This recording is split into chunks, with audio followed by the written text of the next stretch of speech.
الاخبار؟ وحشتوني. بقالي كتير قوي ما صورتش، لدرجه ان انا اصلا نسيت ان انا عندي قناه على اليوتيوب يا جماعه. بس دي مش دي بقى المشكله، نعدل نفسنا كده.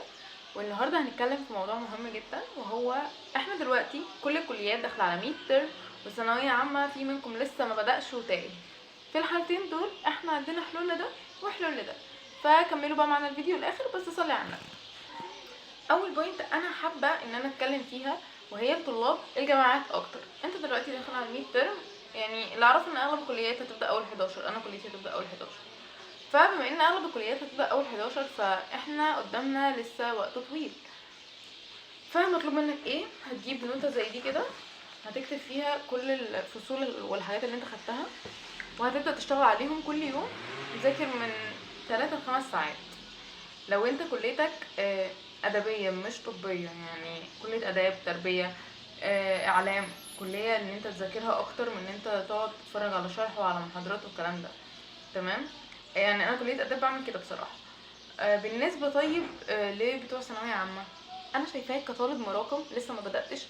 سواء انت بادئ وناسي، انت عايز تراجع، ايا كانت حالتك النفسيه حاليا عامله ازاي وحالتك الدراسيه. بصوا يا جماعه، احنا عاملين نظام للمتابعه لطلاب ثانويه عامه ولطلاب الجامعه. تمام. فلو انت حابب تعرف تفاصيل اكتر ممكن تدخل تسالني، هتلاقي رقمي تحت او رقمي هنا في الفيديو، لسه مش عارفه احطه فين، ما علينا. دلوقتي انت كطالب ثانويه عامه، لو انت مراكم انت هتلحق تلم وتبقى شغال في الجديد. لو انت لسه ما بداتش انت هتلحق توصل ان انت تبدا من الاول، وان انت توصل للي هم واصلين فيه وتحل كتير، انت هتلحق تعمل كل ده. بس بصوا بقى، يعني اكتر فئه من الطلاب كلمتني كانت بتقول لي انا خايفه ابدا دلوقتي ما الحقش. طب يا حبيبتي تبداي دلوقتي ما تلحقيش ازاي؟ حبيبتي غيرك بدا في شهر 4 ولحق حضرتك، وامتحاناتهم يعني امتحانات السنه اللي فاتت كنتوا في 6، فازاي يا حبيبتي مش هتلحقي؟ اصلا انا بطيئه في المذاكره، مش بعرف اذاكر اكتر من ماده في اليوم. بطيئه في المذاكره، يبقى احنا نشتغل على البوينت دي. مشكله خلاص، انت عرفتي المشكله، وان انت اصلا تبقي عارفه المشكله ده الحل. يعتبر انت كده معاكي نص الحل. تمام. فدلوقتي الفكره كلها، انت مشكلتك في ان انت بطيئه في المذاكره. خلاص احنا دلوقتي هنحل مشكله ان انت بطيئه في المذاكره. طب هنحلها ازاي؟ ان احنا مش هنسيب قدامك الوقت المفتوح، احنا هنحدد. يعني مثلا المحاضره دي ساعتين، قولي ان انت هتوقفيها كل شويه عشان تكتبي او حاجه، هتخلصيها في ساعتين ونص. يبقى هتحطي وقت لنفسك ساعتين ونص. ساعتين ونص ودقيقه انت هتوقفي الماده دي. تمام. وهكذا بالتدريج انت هتلاقي نفسك بتذاكري بالماده والاثنين والثلاثه في اليوم. والكلام ده انا عملته مع طلبه من السنه اللي فاتت وهم يشهدوا على الكلام ده. ماشي. انا اعرف طلبه من السنه اللي فاتت هم دلوقتي ما شاء الله في كليات طبيه، يعني كانوا بيخلصوا كل المواد في نفس اليوم.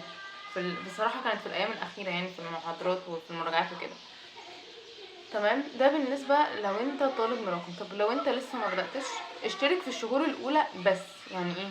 يعني انت دلوقتي لسه هتشترك منصات وكده، اشترك في الشهور الاولى، ما تشتركش في المنهج كله، ما تشتركش في لغايه ما وصلوا، لا اشترك في الشهور الاولى وخلصها، بعد كده اشترك في اللي بعده.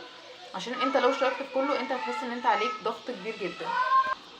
فايا كان حالتك الدراسيه ايه، سواء انت طالب جامعه سواء انت طالب ثانويه عامه، ايه حالتك، ممكن تبعتلي انستا، ممكن تبعتلي واتساب. ايه مشكلتك برضو ممكن تبعتلي، وانا والله العظيم بحاول ان انا اساعد الكل. الفكره معايا ان انا اصلا نسيت ان انا عندي قناه يوتيوب بجد. فدلوقتي شوفوا انتوا عايزين فيديوهات ايه عشان نصورها لكم وننزلها. ولو وصلت لغايه هنا صلي على النبي، احط جنبها قلب احمر. وبس كده، ما تنساش تبعت الفيديو لكل اصحابك سواء جامعه او ثانويه عامه. وسلام.